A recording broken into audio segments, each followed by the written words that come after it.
सारी जन्म कुंडली में आपके सामने रखा हूँ, क्योंकि इसकी जब वालिदा अफगानिस्तान से हिजरत करके पाकिस्तान में आई थी, करे कायदे आजम भी इतना बड़ा बेवकूफ था। अदरवाइज जो कोई हलाली हो किसी के बड़ों के बारे में इस तरह से बात नहीं करता।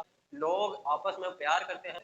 8-10 गधों की मजमुई पैदावार और जिसकी माँ घोड़े के एल के साथ लटक के पाकिस्तान तक पहुंच के लाखों रुपया कमा के तुझे हराम के पिल्ले को पाल के यहाँ तक पहुंचाने वाली है। अस्सलाम वालेकुम नादरीन, कैसे हैं आप? मैं हूं खलील मुजफ्फर के और आप देख रहे हैं फन मजाक शो। तो नादरीन, आज मैं जिस टॉपिक पे बात करने वाला हूं बहुत ही दुख देने वाली बात है, तकलीफ देने वाली बात है। पाकिस्तान के बारे में बकवास करने वाले एक कुत्ते को मैं एक्सपोज करने वाला हूं, जो पाकिस्तान के बारे में अक्सर औकात बकवास करता रहता है, मुगलजात बकता रहता है और अपनी तरबियत को, अपने हराम के होने को जाहिर करता है। आज मैं आपको बताऊंगा कि वो बेसिकली है कौन और क्या है। तो मैं बात कर रहा हूं पठान भाई के बारे में, जो कि एक अफगानी कुत्ता है। माजरत के साथ मैं अपने दूसरे सारे अफगानी भाइयों से पहले से माजरत करता हूं, जो बिल्कुल इससे जिनका कोई ताल्लुक नहीं। मुझे पता है, क्योंकि हम एज ए मुस्लिम हम सब भाई हैं और हमें इस भाईचारे को कायम करना चाहिए। आप सल्लल्लाहु अलैहि वसल्लम की तालीमात को पूरा करना चाहिए। मगर इस चीज को हम कैसे इग्नोर कर सकते हैं कि एक कुत्ता, एक हरामी, बेगैरत, एक अपाहज, वो अक्ल से अपाहज है। और ऐसे इंसान के बारे में अब मैं आपको बताऊंगा कि ये पाकिस्तान के बारे में बकवास क्यों करता है।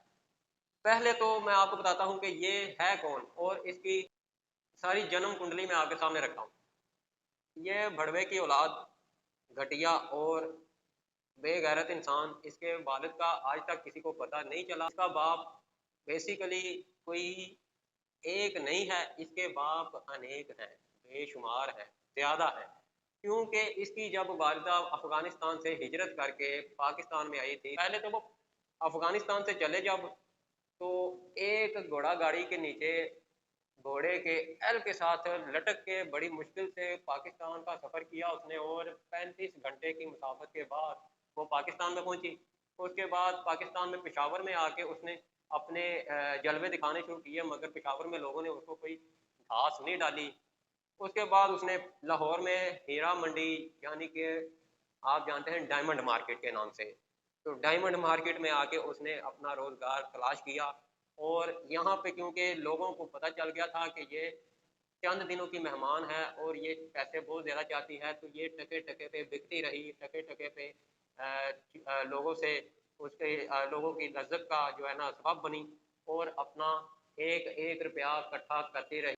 ये सारी मैं बातें कर क्यों रहा हूँ? सबसे पहले मैं आपको ये सुनाता हूँ कि आप ये सुने जरा।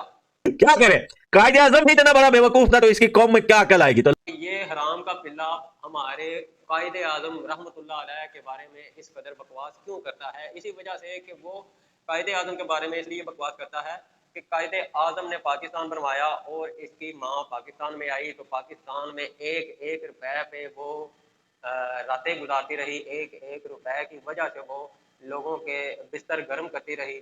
उसके बाद वो जब गई तो इसको साथ लेके, हराम की औलाद है, भड़वे की औलाद, भोसड़ी वाला बेगैरत, ये गंदी नाली का गंदा कीड़ा मैं इसको इसलिए कहता हूँ।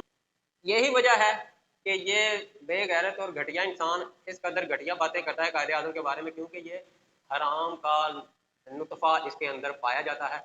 अदरवाइज जो कोई हलाली हो किसी के बड़ों के बारे में इस तरह से बात नहीं करता। मैं आज भी अफ़गानिस्तान के जो बड़े हैं, जो अफ़गानिस्तान के अकाबरीन हैं, मैं उनकी रिस्पेक्ट करता हूँ, क्योंकि हम हलाली खून हैं और हलालियों वाले काम करते हैं। जबकि ये घटिया और हरामी खून है, इसी वजह से हरामियों वाला काम करता है। तो इसके बाप का तो पता नहीं, इसके बाप बेशुमार है, तो पता नहीं अब ये पाकिस्तानी के किसी के गलीज नुस्खे का पैदा किया हुआ है। तो दूसरी बात, मैं आप ये जरा सुने। तुम बहरा, तुम कंजर, तुम अकल से पारी लोगों को क्या पता इस बारे में। तो दोस्तों, पाकिस्तानियों की हम बात नहीं करते। पाकिस्तानियों की बात करो ना तो ये उल्टा सिस्टम होता है, यहाँ पर ठट्टी बोली है इनकी। ये कुत्ते का बच्चा ये कह रहा है कि पाकिस्तानी बेगैरत हैं, बहुत ही कंजर हैं। ये सब इसकी गंदी परवरिश और गंदे नुतफे की वजह से है।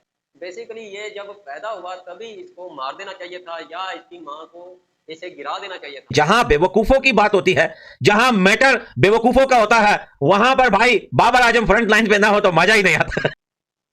और देखें, ये कह रहा था कि जहां बात बेवकूफों की होती है वहां पे बाबर आजम का नाम ना लिया जाए तो मजा नहीं आता। बगैरत के बच्चे, असल में बात यह है कि तू बाबर आजम का नाम लिए बगैर है ही कुछ नहीं, और पाकिस्तान के ऊपर बकवास करके अपनी दुकानदारी चलाई हुई है। तूने अपनी फक्की और अपना चूरन जो बेचना है वो सिर्फ नफरत फैलाने के लिए बेच रहा है, जबकि ऐसी बात पाकिस्तान, अफगानिस्तान, हिंदुस्तान और बांग्लादेश के लोगों में बिल्कुल नहीं है।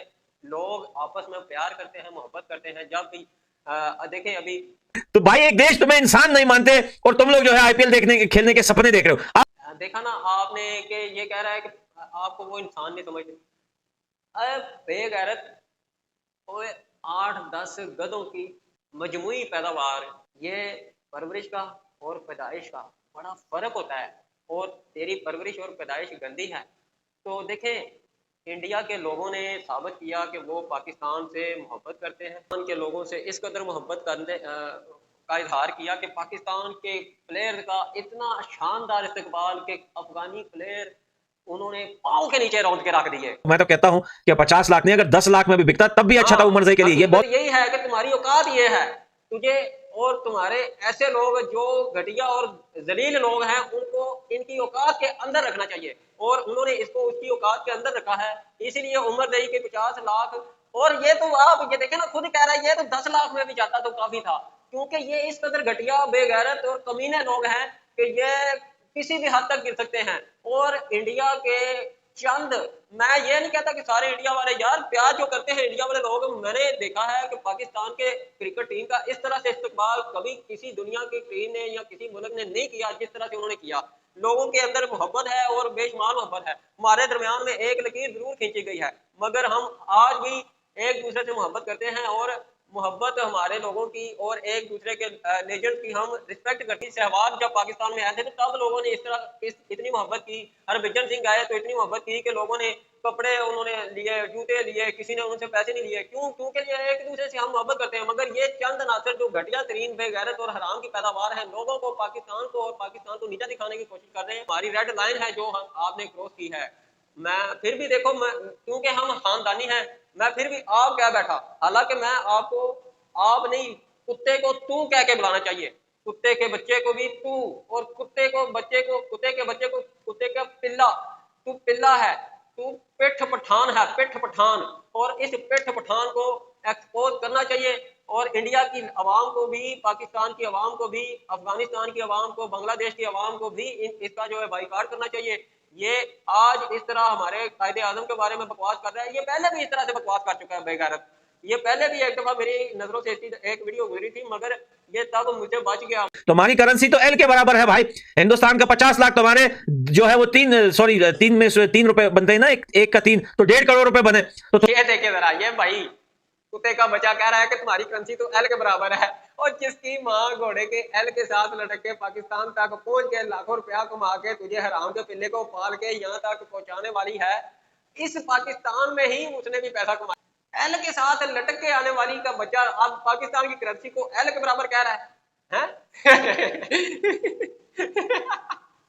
अब जो है इस साल थोड़े थोड़े पाकिस्तानी जो है बड़े बेगैरत है यार। ये लोग, इतनी बड़ी बेगैरत कौम आपको दुनिया में नहीं मिलेगी जितनी ये पाकिस्तानी है। कहता है कि इतनी बड़ी बेगैरत कौम तो दुनिया में नहीं आपको मिलेगी जितनी ये पाकिस्तानी है। ये बेगैरत एल के साथ लटक के आने वाली का बच्चा हमें एक बेगैरत कह रहा है। घटिया, अंधी का काला बच्चा, सुअर की औलाद, गधे की औलाद, बदतमीज, बेजुबान, बेलगाम, बेगैरत, कुत्ते का पुत्र। अल्लाह हाफिज। अब मेरे दोस्त आ गए हैं तो मेरे भाई, अल्लाह हाफिज।